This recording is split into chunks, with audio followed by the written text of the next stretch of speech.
My brother got married, and you know what's truly unbelievable? I wasn't invited. Not a message, not a call, not even a, "Hey, I'm engaged."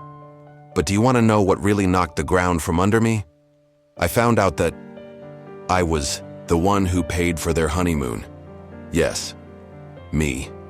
Without knowing, without meaning to, without even being considered part of the family. And if you think that's the worst part, just wait until you hear how it all happened. Because this story, it's not just about family betrayal. It's about secrets. It's about money. It's about old wounds that one day come back with interest until something changed. It wasn't sudden. There was no big fight, no slammed door, no dramatic goodbye, just distance. Subtle at first. He started staying out later, started talking less. He'd look at me like I was a reminder of something he didn't want to remember anymore. By the time we were teenagers, I barely recognized him. He wasn't cruel, just cold. And that coldness burned more than any words ever could. He started spending more time at his friends' houses. Then came the girlfriend. At first, I was happy for him. I wanted him to find something good in his life. But something about her felt off. She smiled too much when our dad yelled. She rolled her eyes when I talked about our mom. And slowly, my brother, my best friend, stopped coming home altogether. He moved out when he turned 18. No, goodbye, no explanation. Just a note on the kitchen table. Don't worry about me. Take care of yourself. And I did. I put myself through school. I got a job, paid the bills, took care of Dad until the alcohol finally took him too. And through it all, I waited. I waited for my brother to come back, to explain, to apologize. But he never did. Years passed. Birthdays came and went. No texts, no calls, not even a like on social media. Until one day, I heard from a cousin, someone I hadn't spoken to in years. She said, "Did you hear the news?" And my heart stopped. "Your brother got married." Married? To who? When? How? I stared at my phone waiting for the punchline, but it never came. I hadn't been invited. I hadn't even known he was engaged. And then came the real shock, the detail that made my stomach twist and my knees go weak. The reason this story is even worth telling, because I found out I was the one who paid for his honeymoon. Me, without knowing, without agreeing, without being asked. Apparently, when I helped our aunt with a financial emergency a few months ago, transferred money without question, just wanting to help, she gave it to him to pay for a dream honeymoon. 5-star hotels, beaches, champagne, while I was eating instant noodles and working double shifts. And the worst part? She didn't even think I'd care. She said, "You never said it was a loan." Like helping someone is the same as offering yourself up to be used. I felt sick, not just because of the money, but because of what it meant. I wasn't family to them anymore. I was a bank account, a memory, an afterthought. And that's when everything came flooding back. The silence, the distance, the cold eyes, the slow, steady unraveling of a bond I thought was unbreakable. I realized this story wasn't just about betrayal. It was about something deeper. Secrets, resentments, unspoken wounds that never healed. Because what my brother never told me was that he blamed me. He blamed me for staying, for being the one who held him back, for not running away like he did. He saw me as the anchor that kept him tied to a past he wanted to forget. And maybe I reminded him of a mother he couldn't save, of a father he couldn't fix. So he cut the cord, started over, built a life without me in it. And I kept waiting for a text, a call, a moment of recognition. But now I see that some people don't come back. Not because they can't, but because they don't want to. Still, I won't let this break me, because if there's one thing I've learned, it's that surviving betrayal makes you stronger than you ever imagined. So no, I wasn't invited to the wedding, but I did get something else. Clarity, freedom, and the undeniable truth that sometimes losing someone you thought you needed is the very thing that finally sets you free. It was during our teenage years that my brother began to drift away. At first it was subtle. He started going out more often. He'd come home late, sometimes not at all. Then came the secrecy, phone screens tilted away from me, whispers behind, closed doors, conversations that stopped the second I entered the room. I didn't understand it at the time. I thought maybe he was just growing up, trying to find his own path. But deep down, something felt wrong. Then came the girl. Her name was Leticia. At first, she seemed nice enough, polite, soft-spoken. She smiled when she met me, but it was a smile with no warmth, just lips stretching over teeth. No eyes. Over time, her visits became more frequent, and her tolerance for me wore thinner. She wouldn't look at me when I spoke. She wouldn't respond to my hello. It was like I was invisible, or worse, like I was in the way, an obstacle. And slowly my brother began to see me through her eyes. He stopped asking how I was, stopped waiting for me to get home from school like he used to, stopped laughing at our inside jokes. It was like everything we shared had suddenly become inconvenient. The arguments started soon after, small at first, little jabs, little sighs, tension thickening the air in the house. Then one night, I don't even remember what it was about. He snapped. "You're so jealous," he shouted. "You can't stand to see me happy. You always have to ruin everything." Those words hit me harder than any slap could have, not because they were loud, but because I think he meant them. I stood there, stunned, as he stormed out, and in that moment, something broke. Not like glass, shattering all at once, but like thread, slowly unraveling. That bond we'd held onto for so long, through grief, through hunger, through silence, was starting to tear, and there was nothing I could do to stop it. I tried. God, I tried. I gave them space. I stayed quiet. I swallowed the words that burned in my throat every time she came over and acted like I was the maid. But it didn't matter. She'd already gotten inside his head, and I was already outside of his life. The worst part wasn't the yelling. It wasn't the cold shoulder. It was the way he looked at me, like a stranger, like someone he didn't owe anything to, like someone he had already decided to leave behind. I was always the responsible one. I started working young. I studied hard. I saved every penny. By the time I was 25, I had a stable job, a small apartment, and a sense of direction in life. My brother? Not so much.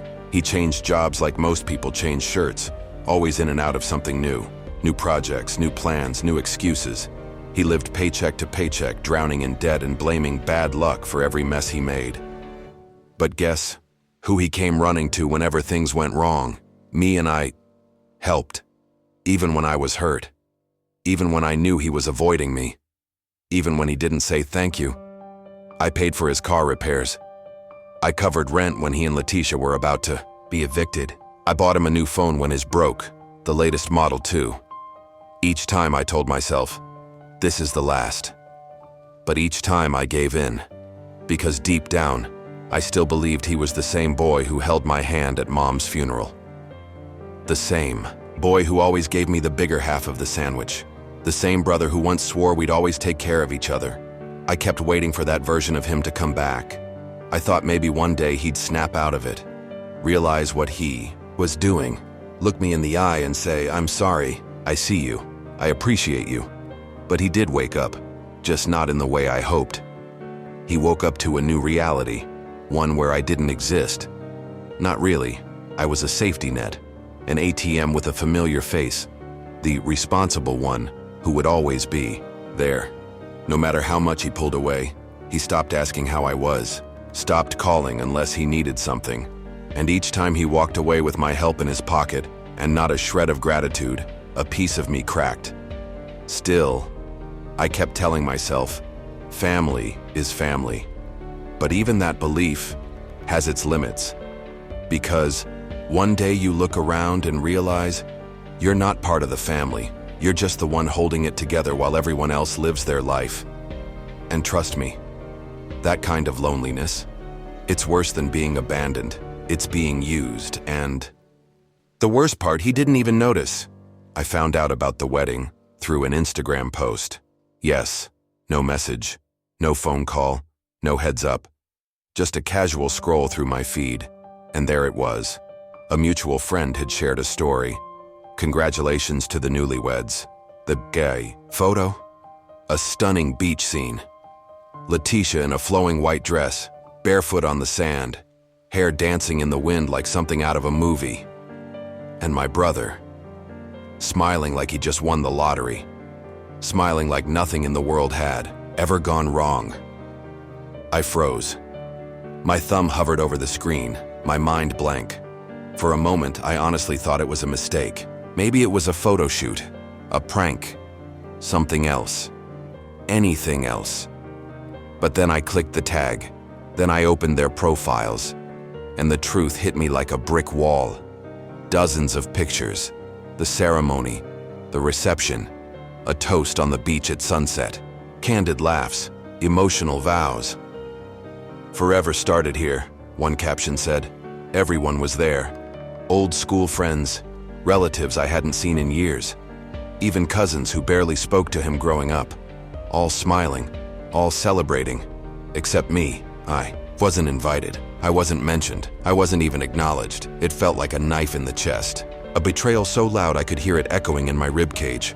I stared at those photos for hours, zooming in, looking for clues, searching for a reason.